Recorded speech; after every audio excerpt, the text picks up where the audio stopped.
You can only fight the way you practice. Think rightly of yourself and deeply of the world. The important thing in the strategy is to suppress the enemy's useful actions, but allow... Okay, hey, I gotta step in here. Drew, we did agree we were gonna stop him from doing the Japanese voice, right? Yeah, I thought we were trying to move away from that stuff Yeah, after last year. Okay, Pat, you guys... hold on, wait, no, listen, you hear me here, okay? Okay. I love that you're the kid of 1,000 voices. I think that's fucking great. You got this like massive array of voices, but we cannot do racial caricatures. I don't care how good they are. Well, you listen. Okay, fine. Is that that's your standpoint, right? You're holding that firm, yeah? Yeah, we're trying to move into the future here. You know? Okay, well then let's do this. Today is victory over yourself of yesterday. Tomorrow is your victory over lesser men. What is that? That's another quote by Miyamoto Musashi, just in a normal voice. How's that sound? Does it sound as cool or wise or sagely? Well, that fucking sucks. Try one more. Can you do one more just in your regular Patrick voice? In my regular Patrick voice? Yeah, just your regular voice. I just want to see if this is really that bad. Go ahead. You win battles by knowing the enemy's timing and using the timing which the enemy does not expect. Honestly, that kind of fucks. That's heavy. That's fuck. Just let's try one more of those in Tommy Meatball voice. Another one in Tommy Meatball's voice? Yeah. Okay.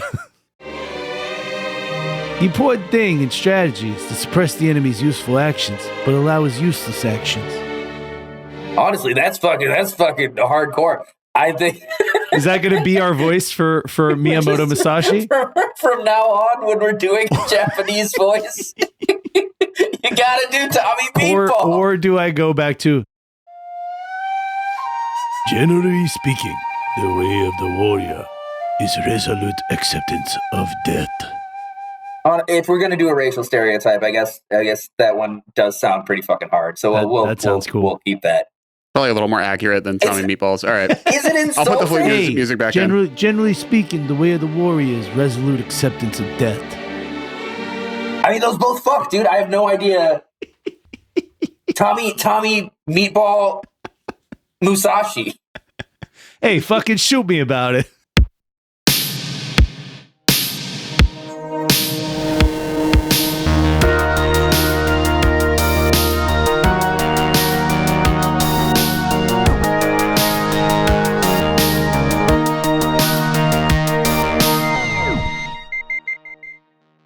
Hey guys, welcome to Delete Everything podcast. Your quiet temple nestled in the woods of Japan that's about to be attacked by the deleted, omitted, and forgotten histories of your fucking ass. God, I'm so close. I might keep this in because I kind of like the running joke. I kind of like it too. Yeah. You do it. Starting over. Ready? 1, 2, 3. Hey everybody, welcome back to Delete Everything podcast. Your quiet Japanese temple nestled in the mountains, in the quiet of the morning, right before it's attacked by the lost, forgotten, deleted, omitted bits of history that you had you didn't even know they were there. They've been hiding all along. I am your host, Patrick Wall. With me is my fucking, I don't know, second in line for the shogunate. Riley Bowen. There he is. And with us today, our stool boy here at the temple. I knew it was coming. Fucking knew it was coming. The temple stool boy. I should have got out ahead of it. God damn it. True Bulby. True Bulby, yo, what's up? First of all, thank you guys. If you left us any ratings, any reviews, anything like that, we very much appreciate that. We are always in for those. And if you haven't done so yet, please get on whatever you're listening to. Give us a 5-star rating. Leave us a review. Leave us a comment if you're on Spotify on the episode. We love to read those. We love to interact with you guys. Hey, I want to break in real quick. I want to give a shout out to Mike because we haven't done that in a while and he's feeling left out. Oh, Mike's feeling left out. He sent me a message. It was like, hey, don't forget about me. So I feel like you just brought him up in the last episode. did I? Yeah. Well, that I just can came out never today, remember so. any of that. Oh yeah, that just came out today. Yeah. So this is previously. This is a whole different thing. Hi, Mike. Okay. Hey, Mike. What else were? Oh yeah, YouTube. If you have ever heard of a website called You never heard of YouTube.com, YouTube? we have a YouTube page, and we like to put shorts on there that are kind of funny bits. They're usually from our Patreon episodes. Drew has And, been designing a series of shorts. They're very spacious. And we put it on YouTube. It's all just me modeling shorts. Yeah. They're called big arounds because they're big around the crotch because of his massive hog. He needs extra room. Jesus Christ. Thanks. Speaking of Patreon, if you're not on Patreon yet, do yourself a favor. Christmas is coming up pretty soon. You know, what else are you going to do with $8? There's not really a lot you can do with $8 anymore. I mean, let's be honest. Yeah. $8 buys you like 1/4 of a jug of detergent for your clothing. I legitimately don't even know where there is a nudie booth anymore. So, I mean, what the fuck are you going to do with $8? Yeah, exactly. So can't get an HJ anymore with that. So you should use it to listen to our 50+ episode back catalog of Patreon episodes, not to mention new ones every single week. And they're pretty fucking funny. And they're usually about 45 minutes long. And we have a blast. And if you want a preview of them, go on our YouTube and look at some of those shorts because you'll get a little laugh out of them. Or here we can do They're a coming quick. every week. We can do Even with Riley being 1,000 miles away. Yeah, We just I'm did out of one. town right now. I feel like we can do a pretty good like a simulacrum of a Patreon episode, just like real quick. Let's just throw one at me. You know, just peedly deedly, dick spots boners. Yeah, that's it. That's pretty much, yeah. Yeah, that's pretty much 45 what you're. It's a great deal. And you give us $8 for that. Thank you. Fucking pay me. In case you guys haven't noticed, based on the audio quality, Drew and I are in the studio. Riley is in a Hilton DoubleTree in Chicago, Illinois. And, I'm not strictly in Chicago. I'm in like Berkeley, Illinois, which is like it's like one of those weird city suburbs that's so far out that they've got cornfields, but it's still like urban in a way. Okay. It's pretty odd. I also noticed there's a fuckload of cornfields out here, and they never harvested the corn. It just snowed. It's all frozen. Like, I don't know. Is it aesthetic corn? It's fucking freaking me out because there's Just to get you in the mood. dude, there's They like left the corn. miles. It's for spooky season, Riley. It's for spooky season. They left it on There's the like cob. miles Or on of the fully husk. grown On the just what is it called? A stalk. On the stalk. on the cob No. on the flip flop. But like they just got fucking miles and miles of cornfields out here that just seem to have no fucking purpose. What it all froze. I wonder why. I wonder if perhaps there is a governmental agency specifically in Chicago looking for people who would otherwise be harvesting corn. That seems weird, though. That's But probably the FBC. What are you talking about? Yeah. Federal Bureau of NAFTA. Corn, obviously. The North American Free Trade Agreement Commission. Anyway, about the audio quality, we're going to do our best with that.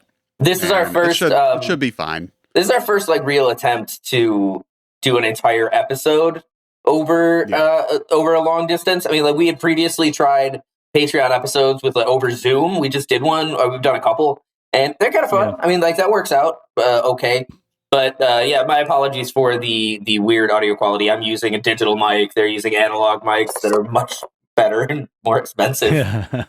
And I'm in a Hilton DoubleTree. We're just kind of making it work.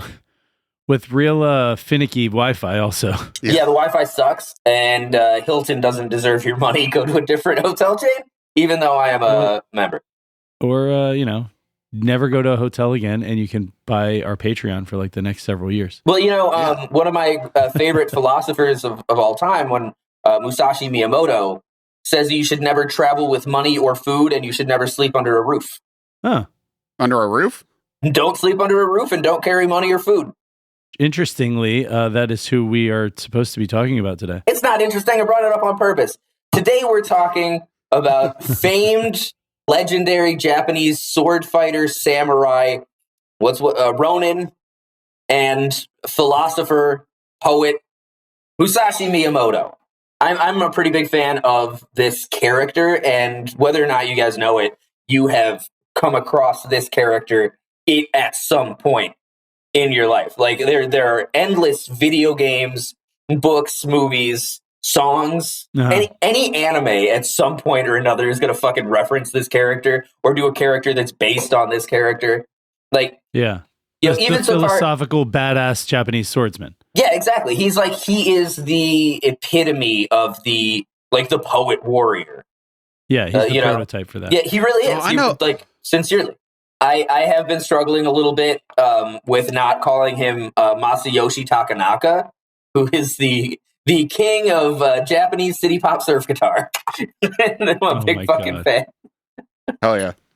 Yeah, Masayoshi Takanaka fucking rules. Everyone should check him out. But so Miyamoto Musashi has been portrayed a million times. There's a trilogy of movies called the Samurai Trilogy. There's a bunch of video games. Brave Fencer Musashi, I think, is like one of them. A bunch of animes are based around his stories. It's like super, super big. Even one of the more recent Marvel movies, Shang-Chi and the Five Rings. Okay. It's the name of like a criminal organization in that movie, and it's Chinese. But the Five Rings is the book that Musashi Miyamoto wrote. Interesting. Yeah. All through pop culture and all through legend. And kind of much like when we did Yasuke, because Miyamoto's life is kind of just after Yasuke. Okay. We're going to try and separate a little bit of fact from fiction, but you can't completely separate the fact from the fiction or the truth from the legend on this one, because it's just been talked about and pondered and analyzed for 500 years at this point. Well, and that was sort of the same thing with our Yasuke episode was, one, it was so long ago. Two, we have limited knowledge, in terms of like what was documented historically. Yeah, it's almost as though the information has been lost, deleted, or omitted. Yeah. But and then how do you know which accounts are exaggerated and which accounts are sort of just a who, what, when, where, why account of what happened?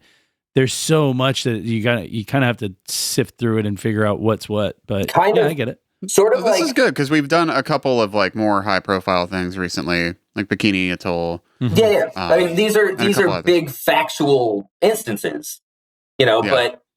Kind of the antithesis of Yasuke in this story is that Musashi Miyamoto has been so heavily investigated that it's. you ever see Braveheart? That part in Braveheart where they're talking about how William Wallace is 7 feet tall and fucking right cut through the fucking British armies like Moses through the Red Sea.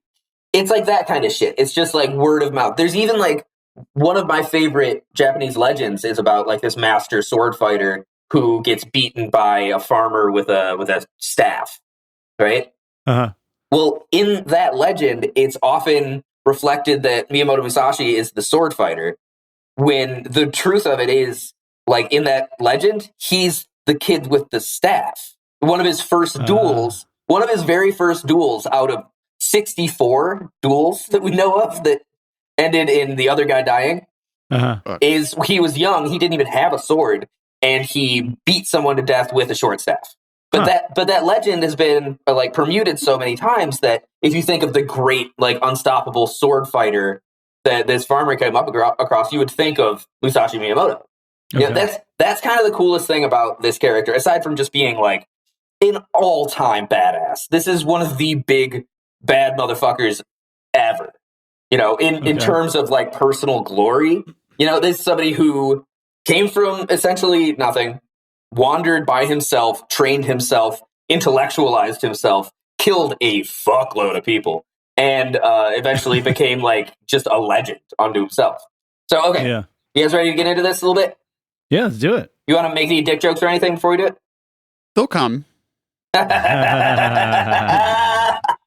like that? Fucking razor sharp. Literally the best one you could have made. That was it. Just fucking best. Nailed it in one. That is. I think that's a very Musashi Miyamoto kind of just fucking razor sharp, like always ready. Okay. Oh, it was fun. So Locked and loaded. Japan in the late 16th century was undergoing the final phase of what historians refer to as the Sengoku Jidai, or the Sengoku period, which we remember from Yasuke was all the conflicts with Oda Nobunaga, the different civil wars. Pretty much Yasuke's whole shit was the Sengoku period. So that was the age of warring states. It was characterized by decentralized power, military conflict, shifting alliances, all that kinds of shit. Military leaders rose and fell a lot. It was a very tumultuous period in Japan's history.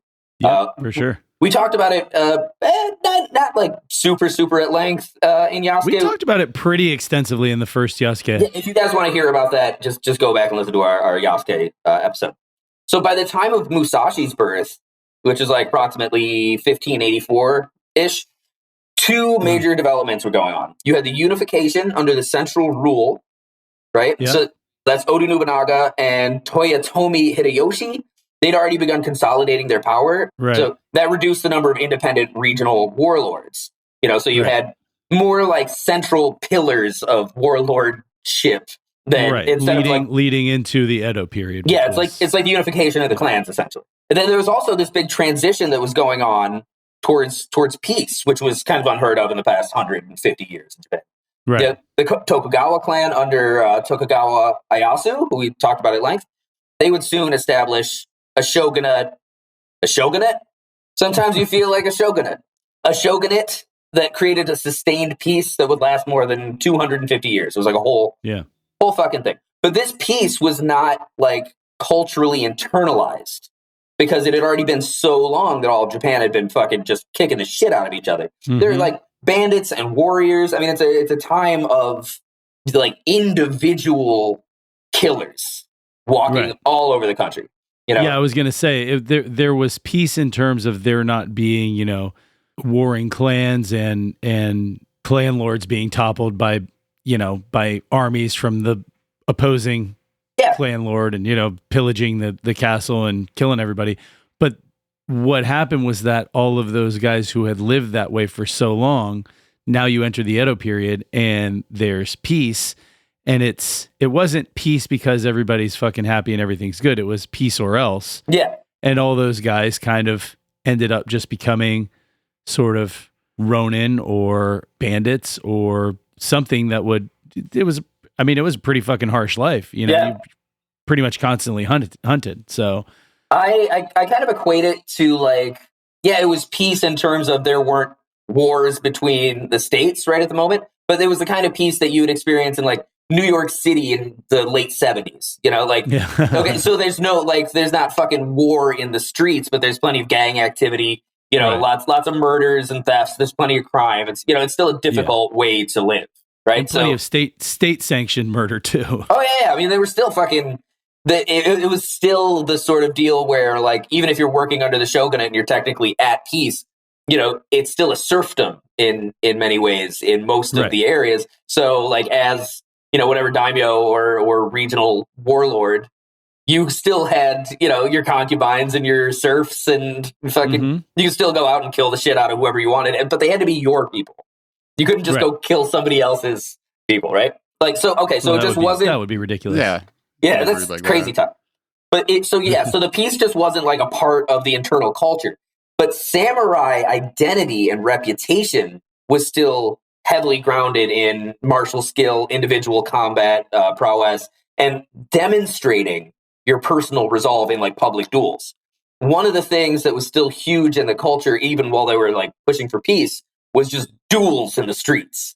It was like it was the fucking Wild West. It was the Wild East, you could call it. There was still like you could still challenge somebody to fucking sword fight to the death. I want to see in the street. And fucking what's his name? What's that Fresh Prince guy? Will Smith. I want to see him do that movie. Wild East? No. I'm sure he would. Yeah, he definitely would. Instead of a giant spider, it's Godzilla. So Musashi's life begins at the very edge of this whole historical shift, right? He's born into a world shaped by constant warfare, and he's coming of age in a world that increasingly kind of disregarded warriors. His own father actually is like a legendary sword fighter. Musashi's commonly believed to have been born in Mimasaka or Harima province, though exact documentation is inconsistent. His father, a guy named Shinmen Munasai, was a martial artist of modest standing associated with the Shinmen clan. Munasai was noted for skill in swordsmanship and the use of the, you pronounce this with me, maybe Jitte? Jite? Jite? Jite, I would say probably Jite. But that's like the precursor to the sai. Yeah, it's like a sai, but it only has one. Oh, okay. It just has one hook. It was used by policemen to disarm sword fighters. Oh, yeah. I know exactly what you're talking about. Yeah, so that sai move. They're a little bit longer. They're a little bit longer, but yeah, they just it's have like the a police one hook. baton with the hook on it. So like that sai move where, you know, a sword comes at you and you can catch it with the sai. Right. This is what that was for originally. So he had like, he was noted for his skill in swordsmanship and the jite. He participated in official duels and disputes on behalf of local lords. So like, Shinmen Munasai was sort of a gang enforcer in that way. You know, he would be like, somebody else would be offended and want to duel somebody, and he would be the person who comes in and duels for them. You know what I mean? Like someone's champion. Yeah, exactly. So he was just, but it was also, you know, for your local warlord or you know, whoever was in charge essentially. So he was just kind of how to say, he's an enforcer. Yeah. Right. So Miyamoto Musashi's early life was exposed to a lot of familiarization with weapons handling from a young age, you know, with his father being a fighter, you know, but he also, since his father worked for different clans, he was very familiar with the observation of like formalities in between clans. And he was very, very familiar with duel culture. So, you know, his dad having to go fucking do a duel in the street every 3 or 4 weeks. You know, he was very familiar with the process of that, and it became kind of ingrained in him. His training involved both wooden practice swords and combat stances. Like his dad trained him from a very early age, and he had a family atmosphere in which, you know, like the deal was you weren't allowed to just train, you also had to demonstrate your shit. You know, cool. Like you weren't able to just like, oh, I'm trained, I'm fucking learning how to sword fight. Like, okay, go sword fight somebody. Like, go kill somebody, bitch. Go pick up a stick. Go fight that kid. Fight that fucking kid. Yeah. You know, go start a fight. Yeah. So and his dad was a fucking asshole too. It should be pointed out. He's an asshole and a drunk. So while he's constantly berating this young man and like teaching him how to sword fight in probably the meanest possible ways. Like imagine your dad's a fucking drunk boxer. He's like, I'm gonna teach you how to fucking guard. Bow bow. You know, like Tommy Meatball's dad. You know, just fucking, you got to teach him how to put up the guard. You do that by hitting him in the fucking head. Yeah. Next time you put your guard up. Exactly. So that's, you know, sort of like the Spartan upbringing. Musashi's mother died young or was possibly estranged. Kind of the legend has her dying young, but it seems like she may have just abandoned the family at some point, possibly because his dad was such a fucking piece of shit. But the sources vary. Musashi was likely raised by relatives for a good part of his youth because his dad kicked him out for like talking back and being a little tough guy, right? So, you know, but you raised him to be a tough guy. Well, yeah, I mean that's the dichotomy, right? Isn't that the basic abusive drunken father? Right. You know, just shut up, bitch. Go make me a turkey pot pie. You know, smoke up, Johnny. Specific. Yeah, they have those. Smoke up, Johnny.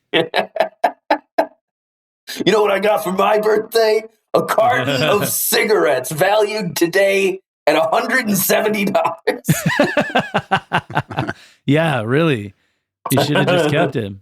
So Musashi's lack of domestic stability is sometimes like speculated to have been a big part of this like independent disposition that he had and like a preference for solitude. You know, his like the idea that he's like wanderer for a good part of his life, and he promotes self-isolation and like finding supremacy over yourself in his later philosophies. A lot of that comes from the fact that he was just fucking alone his whole childhood. You know, which frankly I relate to a lot because I spent a lot of my time as a kid walking train tracks and smoking cigarettes in abandoned buildings. So I get it. Bro, me too. I have shit to do. We kind of touched on this yesterday on the Patreon. Yeah, I have shit to do. I just went outside and fucking go throw rocks at fucking abandoned chemical warehouses. Not me. I had friends, guys. So a lot of Musashi's childhood was steeped in like ritual etiquette and also a lot of Zen influenced concepts of mental discipline. I'm under the influence of Zen right now. I just popped one in.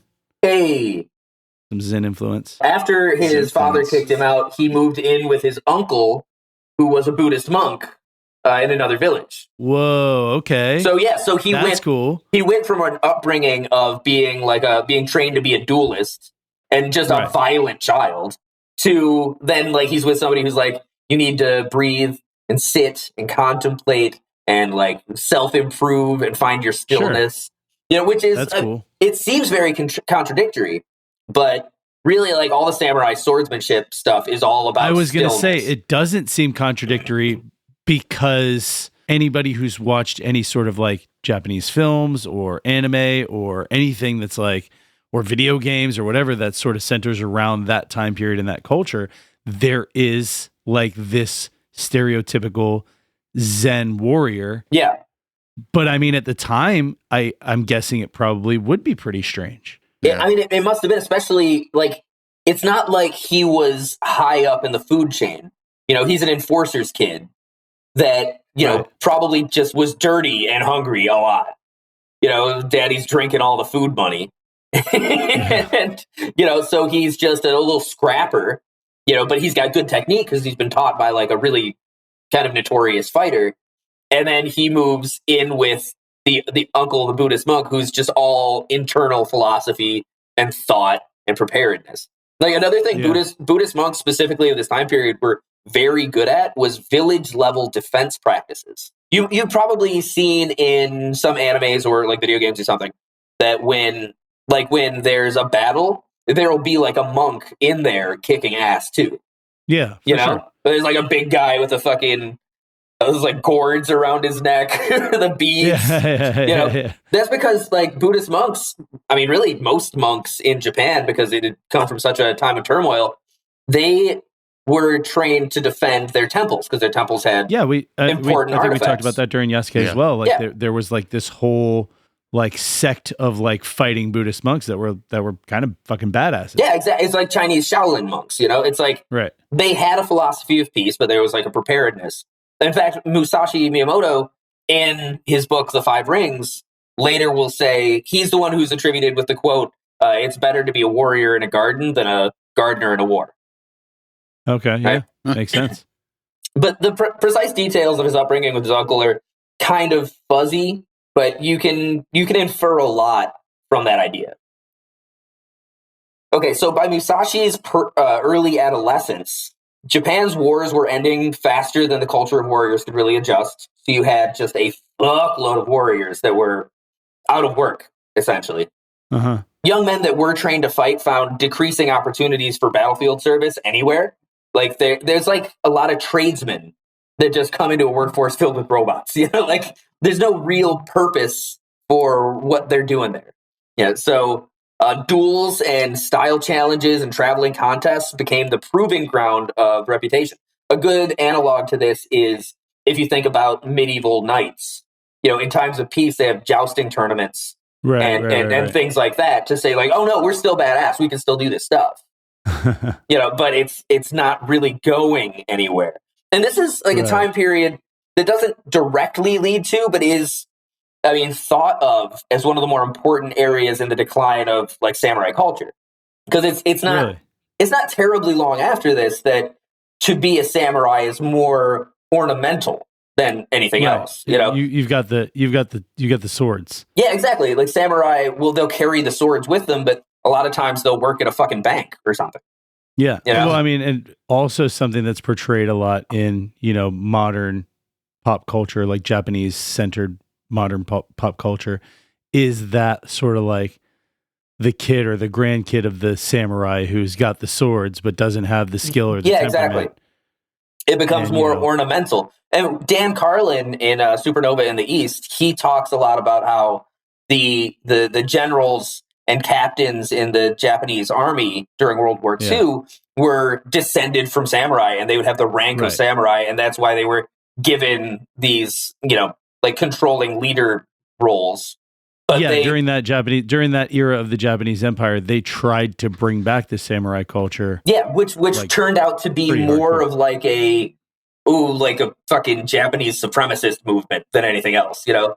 And just like a brutally violent, unnecessarily violent sort of. Yeah, like they were looking for this culture of the warrior that had left hundreds of years ago, essentially at that point. Right. And this is like it was all of the killer instincts, but just with a lot of additional malice and none of the I guess temperament of exactly. Sort of, and this whole time period comes after that golden age of the samurai.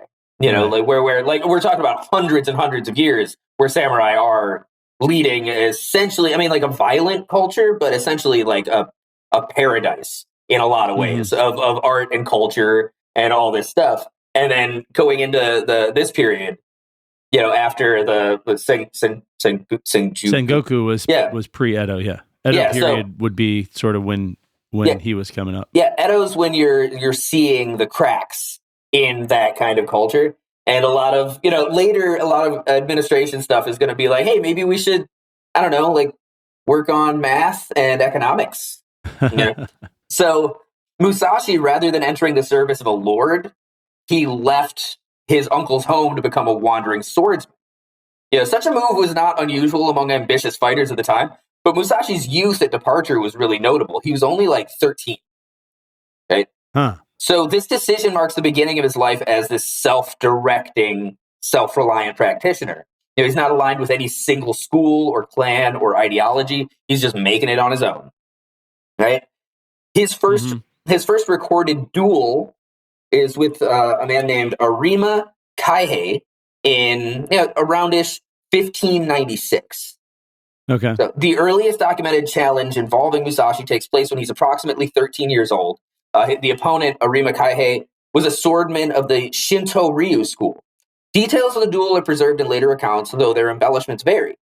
The duel took the form of a formal challenge. It was a structured confrontation before witnesses. Classic duel, you know. The outcome appears to have been pretty decisive because Musashi kills the shit out of Kai. So it's all right. It's a clearing beside this rural roadway, late afternoon. There's this crowd that forms like a semicircle, and Kai stands and he's like poised and he's ready. You know, Musashi is like tiny, he's skinny, and he's underdeveloped, but his stance is really fucking good. And you know, so people are like, "Who's this kid?" You know, he's like not wearing anything fancy. Right. You know, so he's got a wooden sword. He's got a bokken, right? And then Kai's got a fucking sword. But he killed him with a fucking bokken? Yeah. So the duel begins with like a mutual circling. Then Kai attacks. You know, he's probably trying to intimidate him. He's a fucking kid. He's like, "Get out of here, kid. I got a fucking sword." I've got a sword and you got a stick. Yeah, Musashi doesn't retreat. Instead, he steps into the attack and knocks him over, delivers a single forceful strike to the head, and then Kai collapses fucking dead. Damn. Jesus Christ. Yeah, he just crushes his fucking head, splits his forehead open with a badass hit to the face. God damn. Yeah, there's no record of hesitation, no dialogue exchange. The witnesses reportedly reacted with shock at the speed and finality of the encounter. So the legend says that Musashi rushed Kihei with ferocity. He killed him with this like raw intensity and strength. But the historical likelihood is Musashi probably executed a really well-timed counter-strike, you know, with composure and intent, which will become his like signature later. Yeah. His whole thing. His calling card. It's always initiative over reaction, disruption of the opponent, you know, and then a decisive move. Like that's his thing. You know, and there's a quote that comes into the Five Rings later that's like, once you have your decisions made, do not hesitate about anything. Like literally, if you planned a trip, go on that trip today. It's that if you got everything done, go for it. So following the duel, Musashi leaves his home village, or he leaves his uncle's village. It's like on the outskirts. His whereabouts during the subsequent years are not consistently recorded, but patterns can be inferred. You know, there are a lot of like Castletown records, there are family records of opponents he faced, travel routes common to martial challenges of the area. They're just like circles of Karate Kid style fucking like fight rings that will like record like, yeah, this fucking like 15-year-old came through and he was fucking badass. and killed like 3 of us. You know, so like Musashi supported himself through pretty much made money doing duels performed as demonstrations or like short time service arrangements as an enforcer, like his dad for minor lords. And this period is characterized by mobility and continual training and testing and training and testing for years. Right. You know, the study of multiple sword schools, which he would observe. He would like meet people of different styles and he would learn their style. Right. You know, he adapted to a lot of different environments because he's traveling all over the country. You know, he's going, he's fighting on the beach. He's fighting in the snow. He's fighting in the fucking jungle. You know, he had this increasing willingness to use weird methods. You know, he didn't adhere to one particular school. So he was a fucking wild card in every situation he comes across. Well, I mean, one of the quotes, I don't recall if it's one of the ones I read for the intro or if I was just reading it before when I was looking over quotes of his, but there was one that was, you know, definitely related to predicting and disturbing the patterns of your opponent. Yeah. There's also I just thought that was cool. There's also a good one that's a lot like that Bruce Lee quote about like being water. But Musashi's quote is like, you know, you can't be rigid in different circumstances. Water always takes the shape of whatever container it's in. You know, you just fucking adapt to whatever your situation is. So there are numerous. We haven't pitched a historical drama movie in a while. I think this would be a good one. How about Yasuke meets fucking old Yasuke meets Musashi Miyamoto? That would be wild. How separated by time were they? I would just about fucking guarantee that there is some anime or something. I mean, like Yasuke would still be in Japan by the time. I mean, he was still in Japan as far as we know. But like some of his later adventures would still be happening about the time that Miyamoto's starting his little like Hodge. You know, right? Huh. I think the general belief is that after the death of Oda Nobunaga, that Yasuke ended up back in like Nagasaki area, like helping sort of, because that was once the Edo period started, that was sort of the last vestige of any kind of foreigner allowed in Japan, because Edo was when they went completely isolationist. Yeah. I would be shocked. I would be shocked if there wasn't like multiple different, you know, Japanese stories of Miyamoto and Yasuke meeting up or something like that. Huh. I mean, it stands to reason that, especially as Miyamoto sort of, you know, traveled the country and established himself, it stands to reason he probably heard stories about this giant, you know, god person who was just a badass. Yeah, I mean, one of the more intimidating and interesting historical figures of the period. Yeah, it stands to reason. Especially considering sort of the way that Oda Nobunaga was betrayed and, you know, and the way that whole battle went down. At the time, I would imagine that had to have been like the stuff of legend. Yeah, I mean, immediately, you know, for probably decades after that. So as Miyamoto's coming up, I'm sure he probably heard those stories. Yeah. Absolutely. So, I mean, which is pretty badass. There's a cool historical drama we can pitch. That's fun. Yeah. We'll just make that a small. So, what you do is you make the Yasuke movie first, and then afterwards you make the Miyamoto movie, of which there are several already, I should point out. But we make that, and somewhere in there, just have them interact a little bit as a crossover. Yeah. Yeah. So, if we're going to get Javon to play Yasuke, are we going to wait? We got to get Patrick to do Musashi Miyamoto. Wait, what? He said, get me to do Miyamoto. Okay, so there are numerous attributions of victories during this era of him coming up between the ages like 13 and 18. You know, the recorded number of duels is often cited as over 60 wins. But that's not historically verifiable per se. It is, however, credible that Musashi developed a reputation regionally, went out of his way to seek established schools to challenge, like would literally show up in towns and be like, hey, I hear you guys are badass. Let me fight you as an exhibition and pay me if I win. You know, or have like people around be like, anybody want to throw down some money? You want to make some bets? Bet on himself and, you know, get some money to travel with.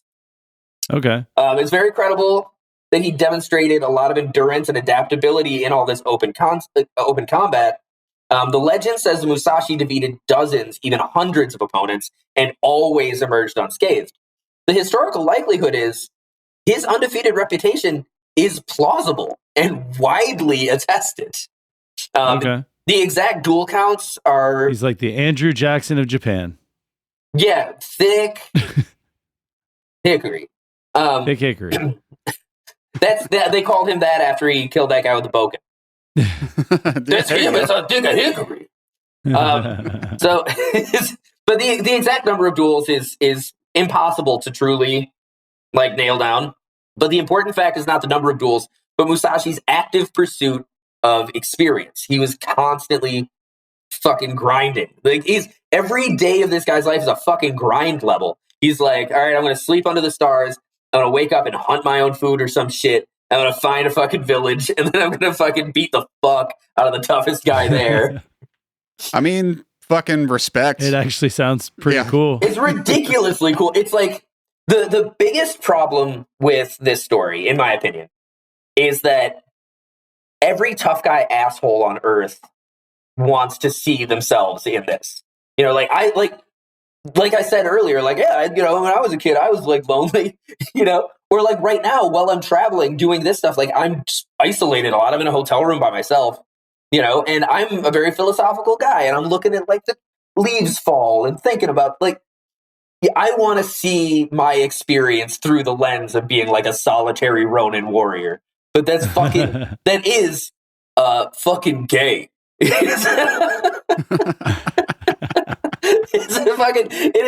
It's just such a lame, douchey thing to do, to be I'm just like this fucking legendary sword fighter because I stayed at the Doubletree by Hilton. It's so dumb. I think everybody has a tendency. Most men have sort of a tendency to romanticize this sort of solitary Ronin, lone wolf. It's not so much the fighting for me. I am romanticizing it in my head right now, but it's not so much the fighting for me, but the traveling, the kind of like you said, under the stars. Yeah, sleeping under the stars. His decisive nature. That's what appeals to me. I mean, beating somebody to death with a stick would be cool too. Later, when he writes the Five Rings, his doctrine is based very, very strongly in the idea of knowing yourself and being in control of yourself specifically in all areas. And this doctrine is used by a lot of military leaders. It's taught at West Point and stuff like that, which I think sucks because it really isn't the way that it's really meant to be viewed. But it's also a lot of business leaders and CEOs and shit like that will be yo, you got to read the Five Rings. Really teaches you how to fucking be decisive in business practices. That's fucking lame. It's yeah, I don't think that's what he was talking about. Running your little shitty tech company. Limbs off. I just see the way that he must have seen the world as a very cool place, honestly. This perspective of being I'm going to improve myself and I'm going to appreciate things and I'm going to think deeply is kind of the best way to live. Yeah. But that's how I try to live. I mean, I don't get to chop people up with swords because, prison and all. But I just think that the number of douchebag assholes that take this and are yeah, I'm the fucking lone wolf, I'm a samurai. It sucks. Oh, Jesus. Okay, so the next major phase of Musashi's development occurs with an engagement against the Yoshiaka clan in Kyoto. This is we're moving away from the Ronin, and now he's got this reputation, maybe some money. He's got a little bit of traveling money, even though he's This is cool. This is cool because I've been to Kyoto, so I actually have I'm thinking specific knowledge. Places. I have a backdrop in my head that's fucking. I think that's cool. So the Yoshioka clan in Kyoto is a well-established martial arts school with political influence and formal reputation. It's a big deal. He engages against them on several occasions, and these encounters serve as a transition from him proving himself to testing himself now. He's no longer is he just he's not grinding anymore. Now he's going to do a real level. Right. It's a huge escalation in strategic awareness too, because he's not just going to I'm just going to fight this guy for some money. When he goes up against this clan, it's like he's poking at it. He wants to piss the clan off and get his awareness known in Kyoto as somebody who's willing to take on a whole clan. If you ever see the movie Yojimbo, it's a Kurosawa movie. It's a black and white. I know you probably haven't, but it's a black and white samurai movie.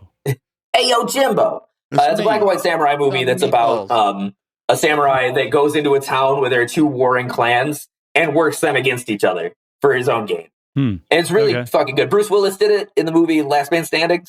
Anyway, so this period in his life, it becomes a foundation for his later philosophical conclusions. So by the time Musashi arrived in Kyoto, likely in his late teens, like 18, 19, the city was operating as both a political capital and a symbolic arena for reputation. Like, this is where people went to fight. Even as the Tokugawa regime was consolidating power elsewhere, Kyoto retained prestigious martial academies and like aristocratic patronage networks. You know, like it was still a place where you could just be rich and have like a legendary sword fighter that you have just on retainer, you know? Yeah. And it also had a lot of established... Cool, yeah, right? Imagine that. Just like, fucking, this guy's badass. So you, as like a rich guy, use your guard as a status symbol. You know? It's like a James Bond villain that fucking has like Jaws as his fucking bodyguard. It's like, this guy's got a metal jaw. Or, for instance, Yasuke. It's a good one. Yeah. So it also had like a Darth Maul character. Yes, very much so. To make one's name in Kyoto meant gaining a lot of recognition from that established hierarchy, and not merely just showing that you were badass, but it's also like a potential way to get into aristocracy, long-term money, established hierarchy life. You know, it could set you up for life to be recognized as a badass in Kyoto. Sure. So the most influential fencing institution was the Yoshioka school. And so Miyamoto walks into town and he's just like, you guys, put you on notice. Give me your most badass sword fighters. It's me, Miyamoto Meatball. So the Yoshioka clan... Name? Miyamoto Meatballs? Miyamoto Meatball's not bad. I could do Miyamoto Meatball as a band name. That's not bad. So the Yoshioka clan served as official instructors of swordsmanship to the Ashikaga shogunate, which gave their school a lot of generational legacy, social legitimacy, state prestige. Their style was all about highly structured stances and super controlled footwork and like timing. You know, it's all very it's your classic kendo, you know, like the strike stance. The move strike, the move strike, the move strike. They had a really strong preference for predictable distance. You know, a lot of their fighting was based around etiquette, that old school golden era of the samurai, sort of like, these are expected things. This is how you fight. Like the fucking, the British in the Revolutionary War. It's like, no, we got to stand in lines and we got to shoot the musket. Yeah. You know, this guy's got to play drums. Yeah, exactly. We need a drum guy. We can't not march into battle without a drummer. Somebody get this guy. Where's our flag guy? We ain't ready to go. So where's our flautist? Where's our flautist? We couldn't possibly go. How do you expect us to win this war without our flautist? We've run out of white bandanas with red dots on them. So they were this style that was refined specifically for like etiquette duels, but it wasn't really set up for battlefield conditions.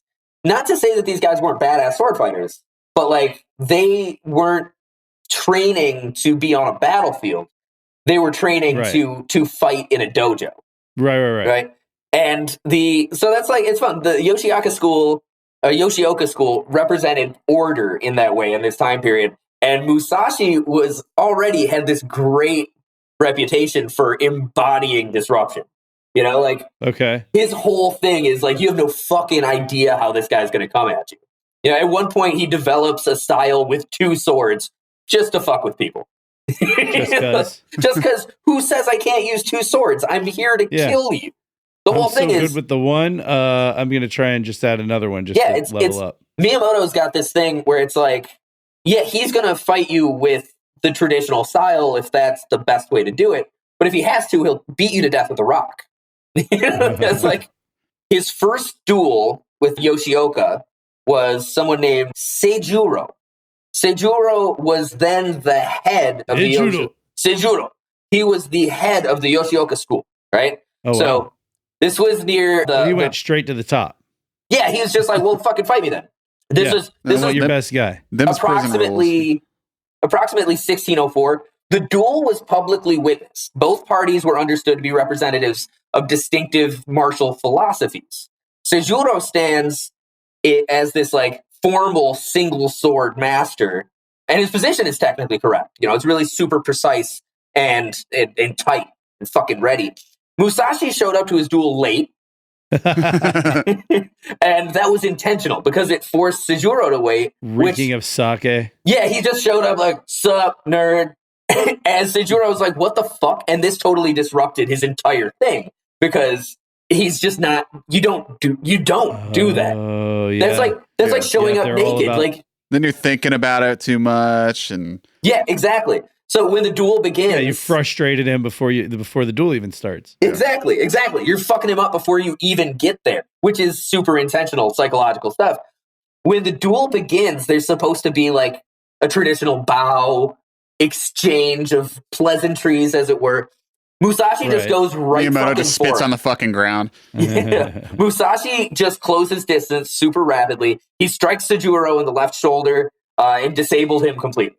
Just bam. Seijuro survived, but his position as the head instructor was compromised completely. Like, he just lost to some fucking rando in the street. He hit fucking quick, too. And the duel's over. There was one strike, no additional blow. And possibly the most insulting thing about it was that Miyamoto let him live. All he did was disable him. Bam. Wow. Like, almost as in the samurai ethos, that's essentially like saying, like, you're really not worth getting blood on my sword, dude.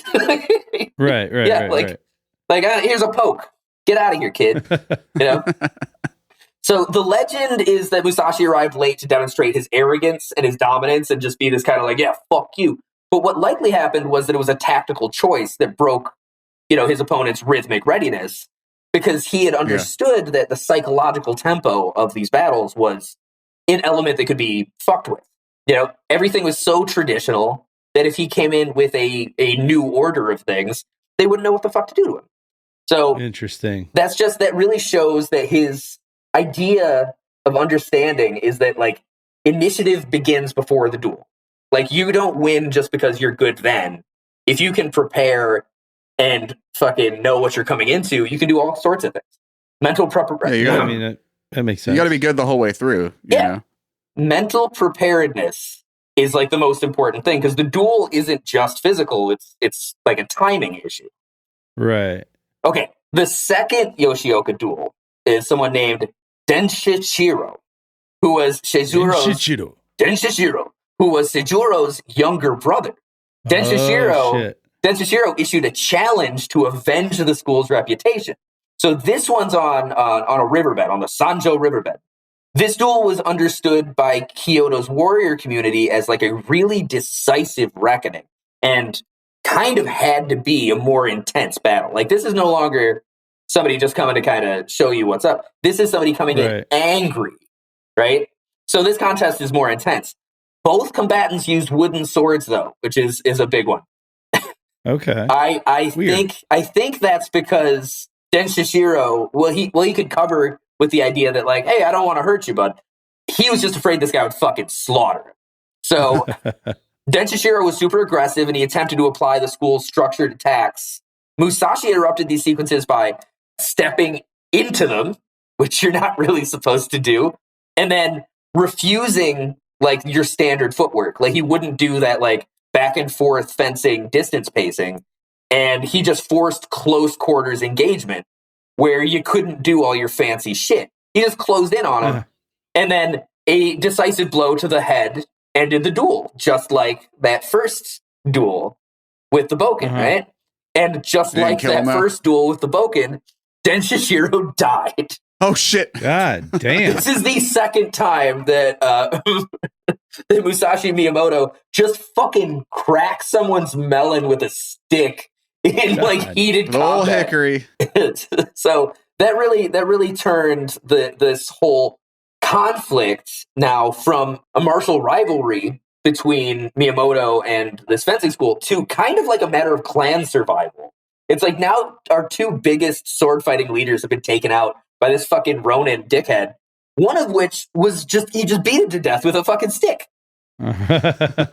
Yeah, I mean, I feel like you don't want to be the third guy to be like, all right, I'll go. The legend is that Musashi crushed Den Shishiro like fucking nothing, no sweat. But really, it was probably a really fucking hard fight, but had to be really precise and really intense on both sides because it was really fucking dangerous. But Musashi's refusal to duel at like these expected distances really undermined the other guy, and it revealed that Musashi was really strategic, like a really fucking brilliant strategist in general, because he's fighting outside of the norm. It's not just sword to sword. It's like he's using psychological warfare in the weirdest way, right, which is not something you would ever have seen like anywhere else.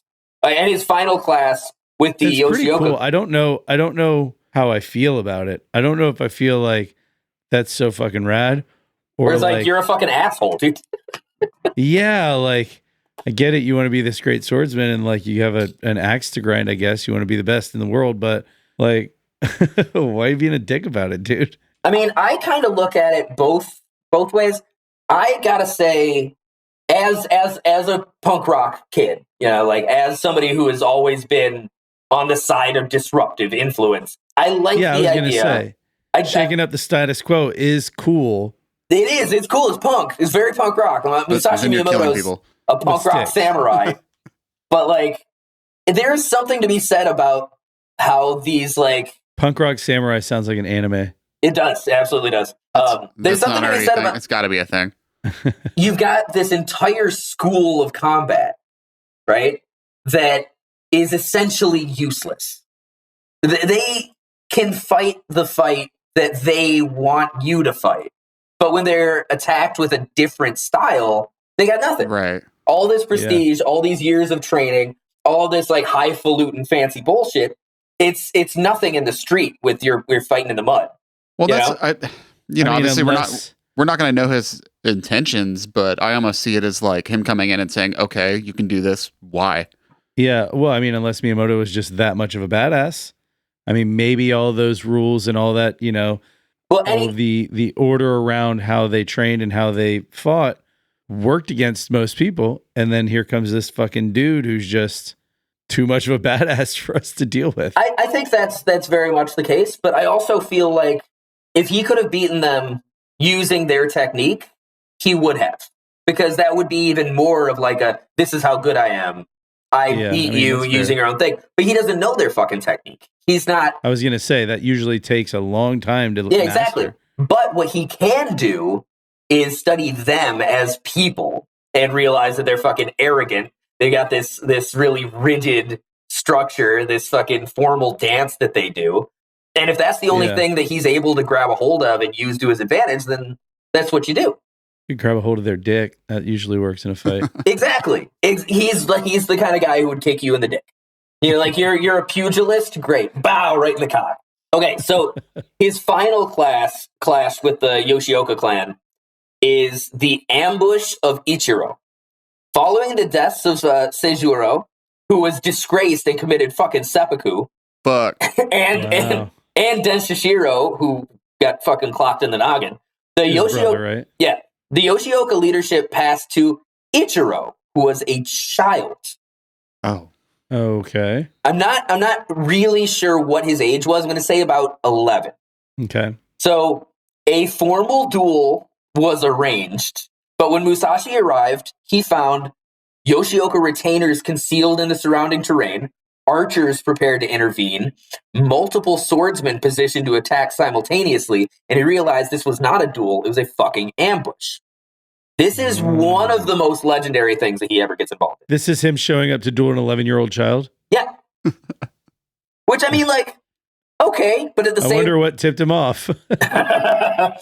He's like, are those archers in the trees? Kid's like, no. But I mean, he's shown that he could have just disabled somebody. He might have just fucking smacked the kid around a little bit. Or maybe he fucking killed him.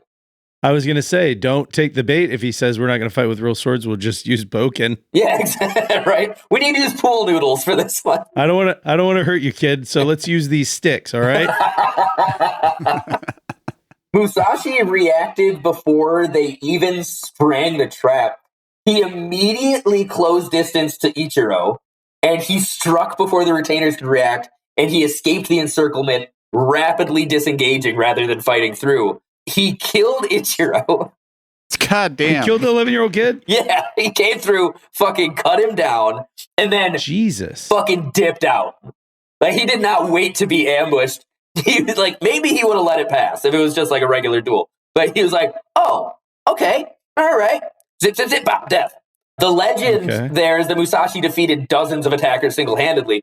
But what really happened was Musashi recognized the ambush, and he struck this like symbolic target, and he withdrew before anyone could even fucking touch him. So, I mean, say what you will. Wow. Say what you will. Don't slice 11-year-old children down in the streets. That's what I will say. Maybe don't try and ambush somebody who's proven to be the most dangerous sword fighter that you've ever fucking seen. Also, we do have a mantra around the children of our enemies. Kill the kids. Children of your enemies gotta die, dude. They gotta go. You gotta, if this is a mortal thing, maybe he could have, like, what would have been cool is if he came, like, cut off his, like, left arm or something and then dipped out. And then later he had, like, a one-armed sword fight, you know? And he cut off his other arm and that would have been good. Yeah, I mean, if you killed his dad and you killed his uncle and you leave him alive and now he's the head of this badass sword school, you know, you're looking at the potential for this kid to come at you when he's in his prime and you're not, and he's done a lot of training. Bone to pick. Yeah. A lot of singular-minded training. So, all right, after Kyoto, Musashi's reputation super established on this like national scale, and then he goes on. This dude kills kids, bro. He's like, smashes brains in with sticks. You got to kind of figure that in Japan, after these years, I mean, like, how many fucking slaughters of children had happened in Japan at this point? Probably lots. A whole bunch. This is not an unusual situation. No. You know, but the fact that he showed, like, mercy to the first person he fought out of this clan leads me to believe he probably would have let the kid fucking live if he had just fucking gone for the duel. But instead, it's like, oh, you're a bunch of sneaky fucks. No, I'm gonna kill the shit out of this child because I'm crazy badass and Japanese.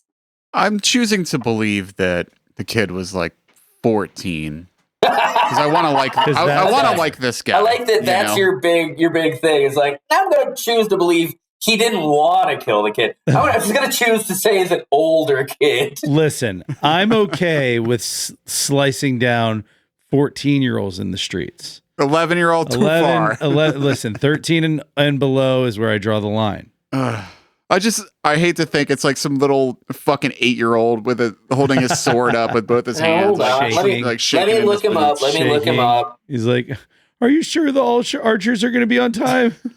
Okay, we have enough swordsmen, right? Oh, that's horrible. Because I want to like Miyamoto. Killing kids bums me out a little bit. Listen, we talk about it all the time. People are complex. We contain multitudes. That's true.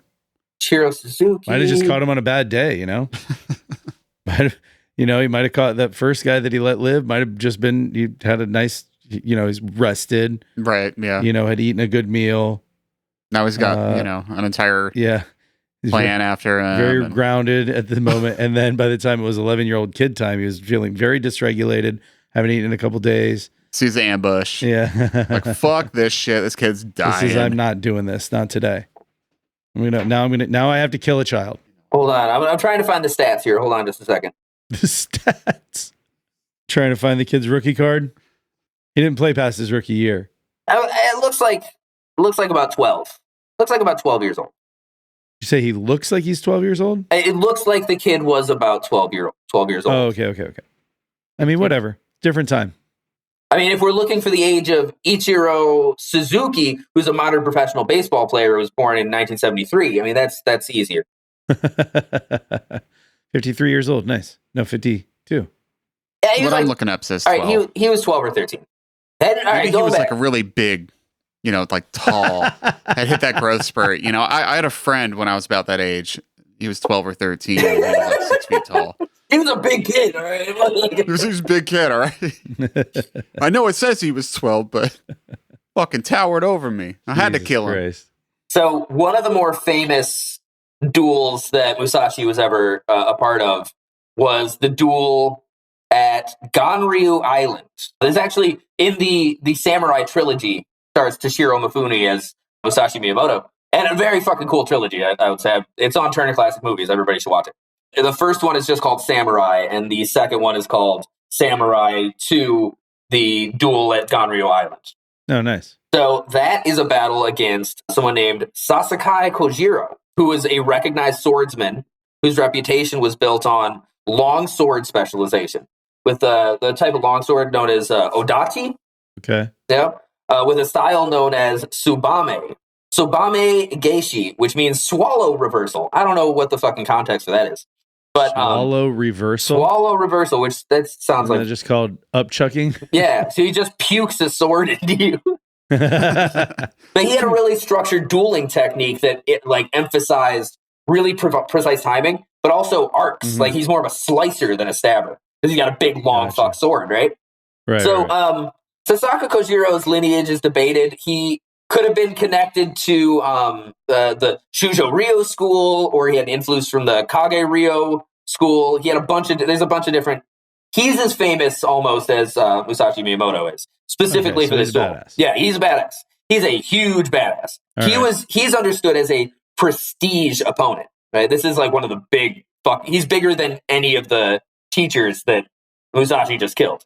Okay, this is like Muhammad Ali, Joe Frazier. I mean, that's a good way to put it. He wasn't a bandit. He's not a challenger seeking fame. He's a duelist. Like, he's a well-known duelist, and his name carried weight long before Musashi encountered him. So this meeting occurred during a period of relative stabilization under Tokugawa rule. The duel wasn't personal. It functioned as a public demonstration of martial legitimacy, and it was a proxy contest between a couple of different sword styles. It was a performance in general, but it was a performance in the Tokugawa cultural reality where violence was regulated, but still really important culturally.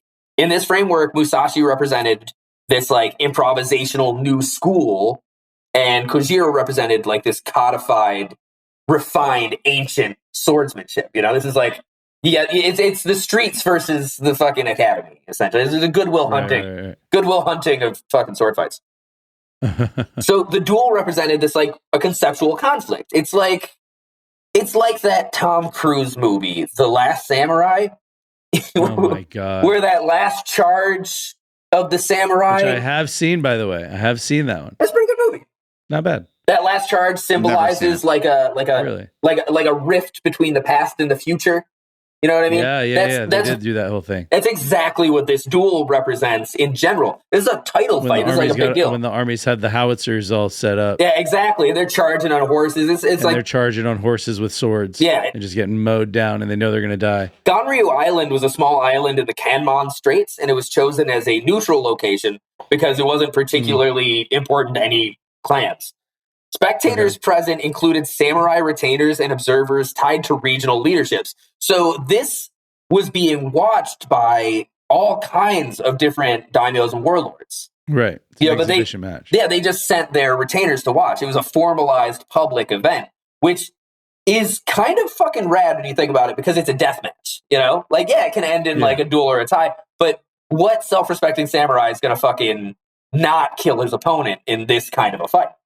So, Musashi, how do you think he opened? I don't know. You're the one who knows the story. Threw fucking dirt in his eyes and then pissed on him. I don't know. No, he showed up. He showed up late. I'm starting to think that we might be giving him too much credit. Maybe he's just not a punctual guy. So he showed up late. It was a timing disruption strategy. He's like, this worked before with another fucking fancy school of bullshit. But it really that kind of shit really interrupts your psychological momentum. And it gives you this waiting fatigue. You're standing there, you got your sword, you're like, all right, ready to go. I'm going to fucking kill a man or die in 1 minute. Yeah. All right, maybe in 5 minutes. Well, it's been... And the more you stand there, the more you're like, oh my God, dude, I don't even want to do this anymore. So Kojiro's like, he's standing there. He's got his big long sword ready. You know, it's a big, like a scythe almost, like a big arc. Observers expect this elegant duel, and Musashi approaches in like a loose posture, no flourish, no declaration. Kojiro initiates. His technique cuts in a sweeping arc. He's fast. He's controlled. Musashi steps forward. He has a wooden oar blade. What? Like an oar. He doesn't fight with a sword. He fights you paddle a boat with? You paddle a boat with. That's what he's using as his weapon? He paddled up to the island in a boat and then took the oar and went to fucking club this kid. So the wooden oar blade intercepts and it redirects the angle, and the impact is real loud. It's wood against steel. But Musashi doesn't stop. He closes the space and bashes this guy's fucking head in with an oar. There is no follow-up Maybe attack. this guy was just a psychopath who liked to beat people to death, is what I'm starting to feel like. He's just like, this psychological thing blows my mind. Because, okay, if he showed up with a boken, that'd be one thing, and they could laugh about it and be like, all right, whatever. He's deadly with those things. Because the other guy would be like, all right, it's still a sword. He's just like, I got this, I don't know, I got this. I mean, even if you take only his boken or his wooden blunt object kills, he still qualifies as a serial killer. That is true. He just loves bashing heads, dude. I don't know, that's his thing. I think maybe his violent drunken father may have imprinted on him more than we gave him credit for in the beginning. The thing I really like about this is that this isn't really cool. Like when he bashes dude's head in, everyone that was there expected like a fucking badass showdown between contemporary warriors. Instead they watched a brutal murder with another wooden instrument. No one applauded. They were just like, what the fuck just happened? Yeah, dude drops his oar or takes his oar back and just gets in his boat and he paddles off. Like, fucking... Bye. Like, yeah, I win. I'll win again. I'm the best. I don't know what to tell you. Like, the deadliest man in the world. Call me when you got another one. Does he not have a sword, or is it more like showing his two swords statement piece? Yeah, like showing his nuts. Like he carries two swords with him at all times. Okay. He decided to use an oar. It's like, I'm not even pulling out my sword for you. I'm just going to bash you to death with this fucking oar and then row back to like whatever the fuck else I'm doing. The legend here is that Musashi carved the oar on the trip as oh, this is going to be fun, you know?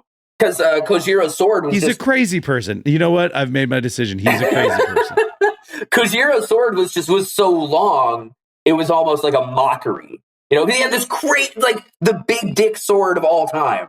We're talking like probably like 7 feet long. It's like a ridiculously long sword. Yeah. And he's just like, I don't have a sword that long. I'll use this oar. But probably what happened was like, probably what happened was that Musashi picked the oar for reach specifically. And it was actually a really like surgical thing. He's just like, well, if I use my sword, he's coming in with this. I'm going to block. He's going to be able to fucking pick his hand up and just cut my throat. You know, I have to dodge here, I have to dodge there. I could fight him for fucking 40 minutes, I guess, before I get close. Or I could take this fucking big stick and just chunk his sword with it, and then bam, he's dead. You know, it's pretty brilliant stuff. But like that's the thing. It kind of shows that he's not just experimenting. He's consistently, strategically coming up with like a fucking weird finisher move. He's not like very, very disruptive ways of winning. Yeah, exactly. He's not looking just for victory. He's looking for a certain victory. Like, he wants it to be predictable. Like, I know I'll win because I'm going to come at it with this weird shit. I'm going to prepare in a way that lets me win no matter what. Fucking cool. So I find it interesting that he always seems to have, like, intel on these people. Oh, yeah. Did he meet this guy before? They had spoken. They had talked. They had planned the duel. There was an exchange of, I wouldn't call them pleasantries. You know, but it was like, these are like, hey, let me see what you're working with. Why don't you show me your sword? I feel like that was usually broadcast on these. I mean, like, especially these big duels with like a well-known guy, he might have already known who he was and what he did. I mean, probably what happened wasn't even that they met each other. It was probably like fixers. It was like oh, have you heard that Musashi Miyamoto's in town? Oh shit, you know who we should get him to fight? We should get him to fight Kojiro. You know, because like got these two titans, we can fucking sell tickets to that. Like we can that can get us some recognition, and then they, you know, like the fixers will take that to different daimyos and be like, hey, we got a big exhibition match. You're gonna like this one. It's the fight of the century. You know, it just seems like, you know, he always knows this or that about his opponents. Like, well, I think that's by your logic, he knew he had a big ass sword. Yeah, if that's it, that's the guy's fucking calling card is having a big fuck sword. Yeah. You know, and he also has, these are established duelists, so you can just talk to anybody about what they do, you know? Yeah, but, right, like, this guy came out with the biggest fucking big dick sword I ever seen in my life. Yeah, but then think about that. Think about, like, if he's fighting these well-established people and he knows, he knows, he can learn about the sword school style. He can learn about this person he's fighting here. He can learn about this big fuck sword. What can anyone learn about him? Fair. That is not punctual. Yeah. If he's frequently tardy and apparently homeless. He sleeps under the stars every night. He's a crazy homeless guy who's going to kill you with a stick. That's what's going to happen. Yeah, here's the thing. If he comes at you with... that statement in 2025 is a whole different guy. If he comes at you with something made of wood, then you got to get the fuck out of there. You're going to die. You're dead. You're fucked. So the duel at Ganryu Island becomes like this defining narrative moment in Musashi's life throughout like all the rest of his life. This is like his title fight. The Or move is fucking legendary at this point. It's like the fucking alley-oop with Muhammad Ali. All I'm saying is, if I were to be telling you a story today in 2025 about this guy who had beaten multiple people to death with sticks and murdered a 12-year-old child in the streets with a sword. Oh, that was in an established. Yeah, he's super fucking cool though. He's homeless. He sleeps under the stars every night. Super cool guy, man. He's just, you know, you'd be like, what the fuck are you talking about, dude? Well, like this, with a lot of duelists, this was such a big fight that you'd be expected kind of to retire after that. But you would probably never have to have another fight, you know? Essentially, you could be like, yeah, this is how good I am. Go to any warlord and be like, hey, I would like for you to have me live in luxury in your house now. And they'd be like, oh, you? Yeah, okay. Come on in. Like status symbol. Like, fuck yeah. You get I'll build you a whole fucking addition to my palace just to live there. And I'll be like, oh yeah, I got Musashi over there. Like, you want to fuck with me? I got Musashi in the other room. You know? he's you know, the guy who beats people with sticks. He is whittling a fucking oar right now, just for you. Whatever time you want to meet him, just be prepared. He's going to be 10 minutes late. So, you know, exercise patience with that. But punctual guy. That's the thing. Like he had this reputation that was solidified now, and it confirmed that his approach was going to succeed against like essentially any structured technique you could come across. And it was just this, you know, fight order with chaos. That's really all it comes down to. It's like just disrupt and be weird and bizarre, you know, and attack with chaos, which is, I think that's actually Sun Tzu, The Art of War, like strike with chaos is like, right. You know, sort of well-known strategy.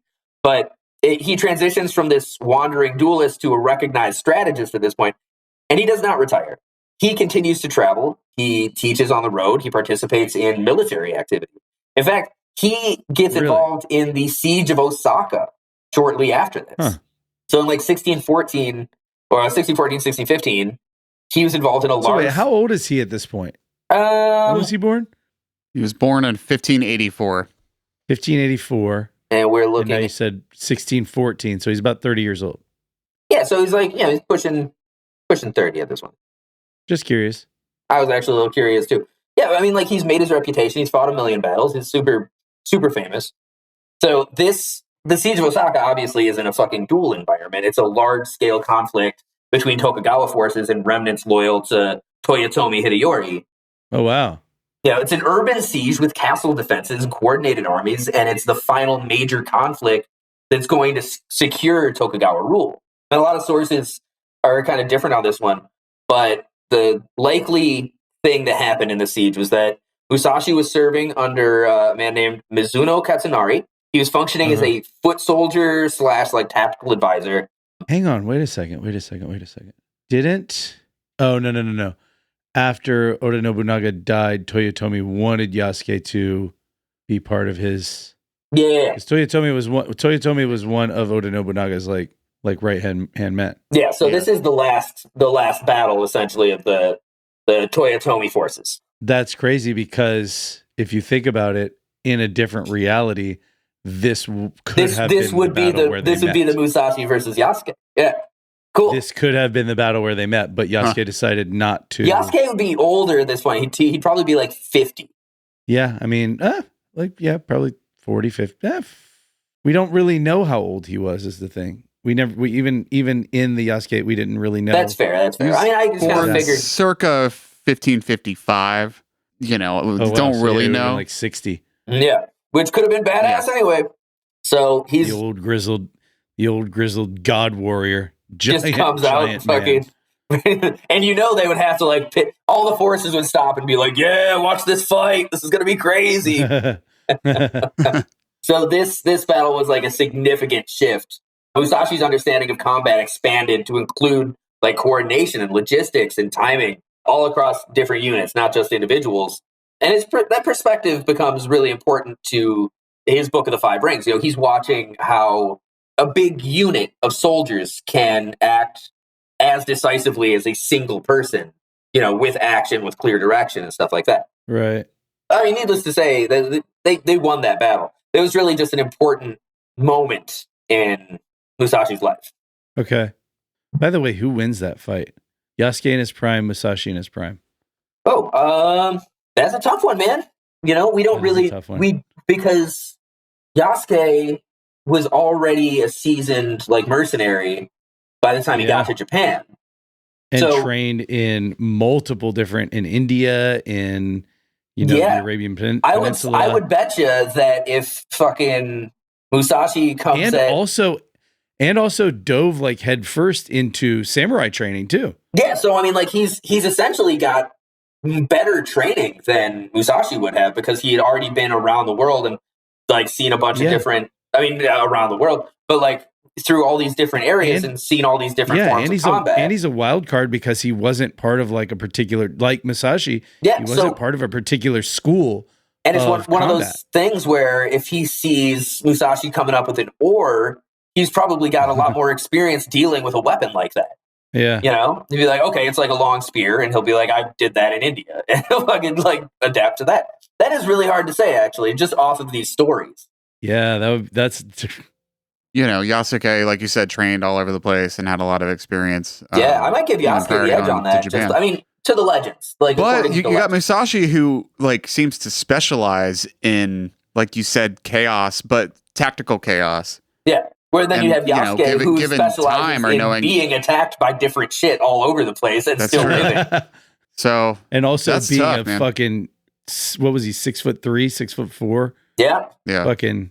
I mean, I think it's been shown that doesn't necessarily matter with That's true. I don't know. Maybe they'd be best friends. Yeah. I like to believe that. All right, and then Musashi didn't kill any more kids too. I'd like to believe that. He didn't. He did not kill any more kids after that one kid. That you know of. I mean, I think that's pretty. That's pretty important to point that like that kid was the leader of this group that was ambushing him. So the kid was bitch made to start and had to be fucking taken to task. I just have not. I know, a legitimate 12-year-old sword fighter in Japan would have just been like, yeah, I'll fucking duel for my honor. Instead, he's like, oh, I should fucking hide some archers in the trees? Fuck that kid. That's true. He was being a bitch about it. Being a little bitch. So I'm a badass. Yeah, fuck that kid. Yeah, fuck that kid. Yeah, he was the same age. Mind. He was the same age that Musashi was when he was beating sword fighters to death with sticks. So tighten up, bitch. That's true. I was your age the first time I killed a man to death with a stick. I killed a man to death. That's good. With a stick, yes. The first time I killed a man to death. Do you think he said anything when you killed him? It's like, them's the breaks, kid. That's what you get. When he killed the child? Yeah. Sometimes you gotta kill the kid. And it just is what it is. So following the siege of Osaka, Musashi's life moved into a phase characterized less by dueling and more instruction of younger warriors, style codification, advisory roles in regional domains. Like he's no longer like the wandering sword fighter. Now he's a well-respected public figure at this point and an educator. And his fighting record was already established. So what remained of that was to systemize it, to figure it, to even for himself, somebody who's always like pursuing, a better form of himself and a better technique, to really like sit down, write it out, plan it out, figure out what his technique has been all this time, and codify it. Okay. So Musashi begins teaching what becomes known as Miten Ichi Ryu, meaning two heavens is one school. And this referred to the simultaneous use of two swords, one long sword katana and one short sword wakizashi. So just a big and a small. This was not intended for ceremonial dueling. It was optimized for close quarter combat. It was close quarter wombats. This was a style specifically for if you had a room full of wombats and they were coming for your ass. Yeah, a very small room. It was not intended for anything other than close quarter combat. You're in a long corridor full of wombats. Also it was used for situations with multiple opponents and environments where structured form was unavailable. Like you weren't going to be able to use your standard, fancy pants footwork. But now I'm just imagining. Have you seen Old Boy? A hallway full of wombats. Have you seen Old Boy? the hallway scene with the hammer. The hallway scene with all wombats. Just that one dude just beating wombats to death with a hammer and a long shot. That is some film nerd shit that Pat doesn't get to have fun with.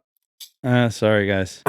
So Musashi was all about, how you have to be flexible. So he taught this two-handed, two-sword technique as this one's weird. It'll freak people out. They've never seen shit like this. And it's really adaptable and you can use it in all these different situations. It's really the one who innovated that. Was he the first guy to be hey, we're going to use both of these swords at the same time? Yeah. Otherwise it would be close combat, short sword, specialized dueling longsword. He's just no, just fucking take them both out and slice these bitches up.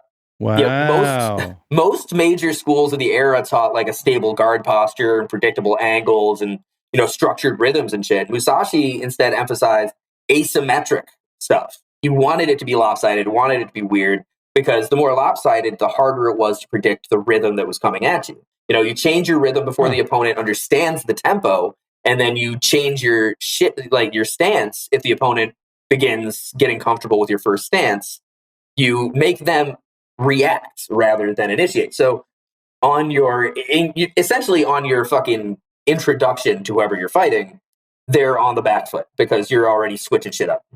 Right. That's interesting. Yeah, his quote there is, control is gained by breaking expectations, but not by matching expectations. If you do what they expect, then they have the upper hand. And that's fucking insightful. It's really practical other than philosophical, and it kind of shows how when he writes The Five Rings later, it's not just a book of philosophy, it's also a useful sort of purpose-driven book that can be used to buy Bitcoin or whatever. What? Because a bunch of fucking cyber bros use the Five Rings as a mantra. Jesus Christ. So yeah, Musashi spent a lot of time under the protection of several daimyo households, including the Hasakawa clan. And his role was not really a court retainer in a ceremonial sense. Mostly he was a martial advisor, a tactical advisor, or in many cases, just a cultural figure of renown. Hey, we got Musashi in the other room. Dude's fucking dope. Oh my God. He's carving an oar. Yeah, and you go into his room, he's got an oar. He's got an oar hung above the door. That would be cool. But yeah, he took on multiple apprentices that would later transmit his style around and carry his legend. In his final years, Musashi retreated to Reigando, which is literally translated as Spirit Rock Cave, which is located near Kumamoto. It's here that he composed Go Rin no Sho, or the Book of Five Rings, and that was about 1645. This work was not intended as literature for a wide audience. It was written for a single student. He actually wrote it for one person. Oh, really? Yeah, one of his students was Terao Moganojo. He wrote this entire book just for him. This is one of his apprentices. That's interesting. Yeah, so he wasn't this isn't anyone can read this and learn. This is hey, this is what you need to learn if you're going to be as good as me. Huh. That's cool as fuck. The text. How did it end up in the wider world then? That's a good question, actually. But the text is practical, it's concise. is very focused on method. It's not metaphorical. Almost nothing in it is metaphorical, unless you reference quotes like, like water takes the shape of different containers. But that's more contextually analytical, Sure. Later interpretations of it included a lot of abstractions, but the original intent is just specifically an operational manual for multiple things. It's broken. The 5 rings are earth, water, fire, wind, and void. So he took the 4 elements and he also added the element of emptiness. Like the earth is foundational and it's all about positioning and grounding. The water is movement, fluidity, your rhythm. Fire is engagement, initiative, escalation. Wind is the critique of other schools' methods, just your observation and being able to find the flaws. And finally, void, possibly the most important, is perception beyond technique, which is the chaos element. That really is what defined his whole style. And it becomes that's pretty cool. The most famous of all martial texts in the history of Japan. Because I don't remember void being a stance in Ghost of Tsushima. But... It is that. Yeah, that's exactly right. That is exactly right. They don't have void as one of the stances, which is fun. But you can press that button and it'll make things glow. That's true. Like the Assassin's Creed, like Eagle Vision. That must be it. Yeah, so the structure is super progressive.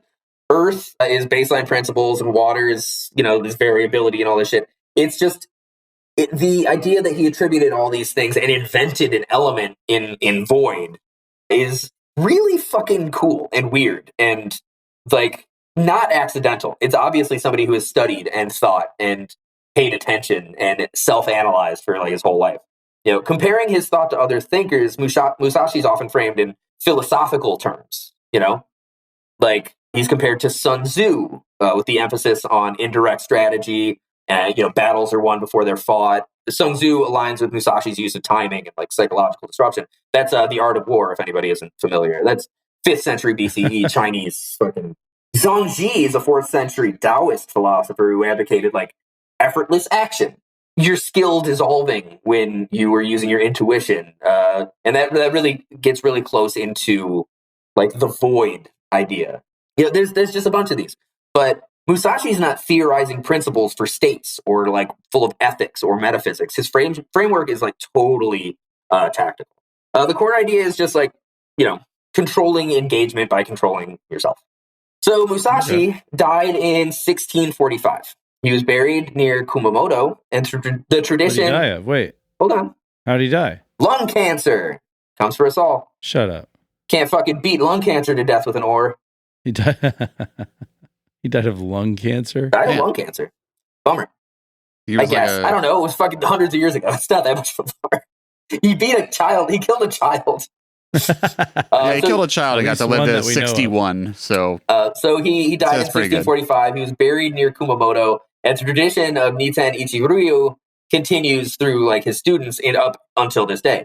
There's no formal grave marking where he is, which stylizes him as this mythic caricature. And his legacy is magnified later, particularly during the Edo period's cultural romanticization of past warriors, and then the 20th century expansion of Bushido ideology, which we talked about with the World War II and the samurai culture. And then he's also just huge in modern portrayals in literature and film. It's not about the number of duels he won or the drama that was attached to his life or any of the metaphors that you can put onto everything he did, but his legacy is really consistent insight into timing, an ability to be adaptive, and just a really clear articulation of combat. Right. Combined with the psychopathy of being able to kill a small child. Yeah. Killing small children and beating people to death with sticks. Yeah. The legend is that when he killed that child, he went whoop, whoop, whoop, whoop, whoop, whoop, whoop, and then he Zoidberged out of the room, and everyone was so freaked out. They're like, "Oh!" They forgot to shoot him full of arrows. But yeah, in general, I love this character in history, and he's really beloved and famous. And I like to think that he's not so much a mythic hero swordsman. He's just a really interesting human study in self-improvement in most ways. And that's what I got. That's it. Okay. That's Musashi Miyamoto. Riley obviously loves him. What are your thoughts on Miyamoto Musashi? like I said earlier, if this person were alive today and I was reading the headlines, local homeless man stabs child to death in street, and then writes crazy book about bullshit. Carves an oar to bash somebody else's head in. Then starts combat school. I think I'd probably be like, what's going on? Can we just get this guy institutionalized, please? But I mean, there's definitely no denying that he's a very interesting historical figure. I mean, and also the fact that, what's funny is that we mostly covered him from a combat standpoint, some of his wilder duel wins. Well, I think and not so much. The reason that you kind of have to cover him through that is because that's what we know for sure. Those are the things with the witnesses. That's the stuff that is logged in the histories. There is very little, like documentation of him sitting in the woods, fucking skinning rabbits and shit. Like, right. When we started this, though, I was, obviously I was reading some of his quotes, which are very super cool quotes. And then knowing that he was sort of, again, the initial prototype for what you see in a lot of Japanese pop culture, especially, sort of going back to Edo period stuff, I was anticipating a much different hero arc that maybe had some of like these, him really being much more philosophical. I did not anticipate all of the blunt force trauma. Well, I think that via wooden sticks. What I was able to do with this research was find like the real facts, and those real facts are almost all centered around combat. But if you watch like the Samurai trilogy, which again I really recommend, Toshiro Mifune is one of my favorite actors of all time. He's one of the 7 samurai. He's fucking amazing. Mm-hmm. You watch that Samurai trilogy, and it does make him a much more human character, full of pathos and poetry and understanding and all this stuff. But that's all part of legend. It's often repeated legend, but you can't come up with like, at the end of the first Samurai movie, Musashi Miyamoto spends a year and a half locked in a tower studying and writing different philosophical texts. Local homeless man carves ore, rows out to island, murders combat veteran with ore, rows back home. Whistling. But yeah, those movies, there's love interests, there's family dynamics, there's all kinds of stuff, and they're really good. They're epics. It also places him in a bunch of real like big battles and stuff like that. But I mean, we don't know how much of that is fantasy. Exactly. That's all invented stuff. So the invented story around him becomes like print the legends, right? But what we do know for a fact is what he wrote and what he did. Well, not only that, and like murdered children. Murdered children, yeah. And murdered bitch ass children. Covering if you're gonna cover his philosophy, you almost have to go through his like combat prowess and his accomplishments in that regard, because obviously his writing was all 100% informed by that. That was really the purpose of the writing, was to like share some of these things with what you said, one guy, right? Yeah, one student. Yeah. Yeah, like he wasn't looking for fame. He was just looking for I don't know really what he was looking for. Mastery over himself.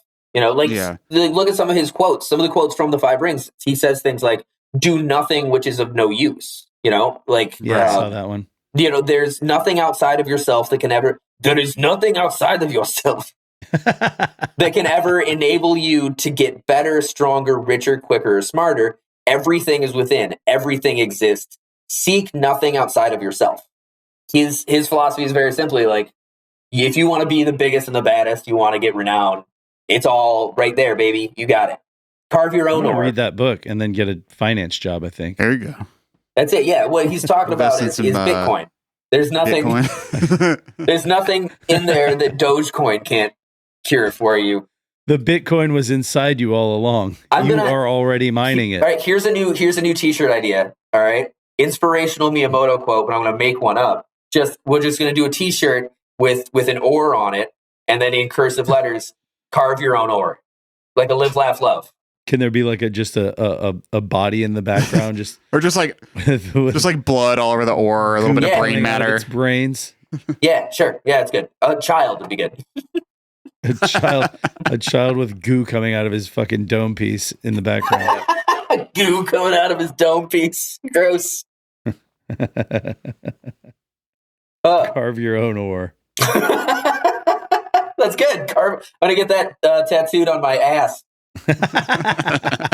People are gonna think you have a paddling fetish. Yeah, I was just thinking that actually. Maybe I'll do it on the leg. Jesus Christ. All right, yeah, that's all I got, guys. Anything else you want to add? No. I was just gonna add, if you like this episode or any of our others, please get on whatever you're listening to. Give us 5 stars. Leave us a review if you're on Apple Podcast. Yeah. Leave us a comment on the episode if you're on Spotify.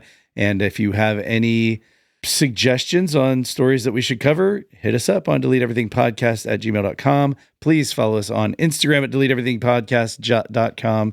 Look at us on YouTube at deleteeverythingpodcast.com. Look at us. Look at us. None of these are .coms. I'm adding .coms to everything. Everything has a fucking search bar. Just delete everything podcast. I don't know why I put .coms on it. We don't even own that. Oh shit. Somebody's gonna buy that out. Mike's gonna fucking buy it. I know it. Yeah. I'll delete this part. Don't worry about it. And like I said at the top, get on Patreon. Come visit us there. Join us. You'll have a fun time. I guarantee it. Less child murder on Patreon. I guarantee. That might not be true. Sometimes you gotta kill the kids. It's not like no. I'm not saying you don't. You know what? You're right. There is less child murder on Patreon. We've had a substantial amount of child murder on our main feed. Have we not talked about child murder? I just want to say Patreon. Not as much as we do on this. Well, just you wait for our next Patreon. Murdered children. Before we go, you shouldn't kill children unless they're being little bitches and trying to ambush you. Yeah, they're trying to ambush you. That's the whole thing. Your enemies. Or also, I mean, yeah, shouldn't kill innocent children that aren't being little fuckheads. All right, well, that's it's been fun. This has been fun. All right, I love you all. Bye. Bye.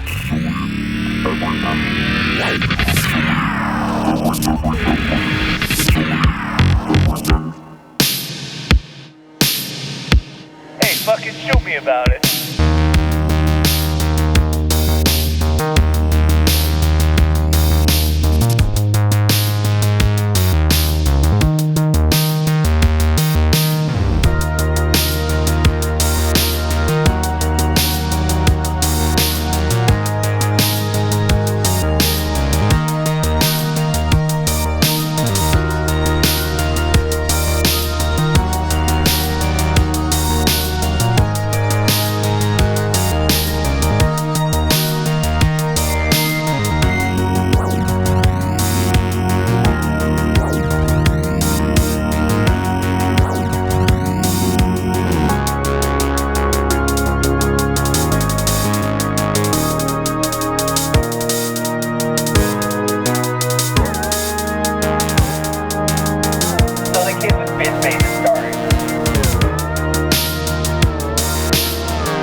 Biggest fucking big dick sword I ever seen in my life.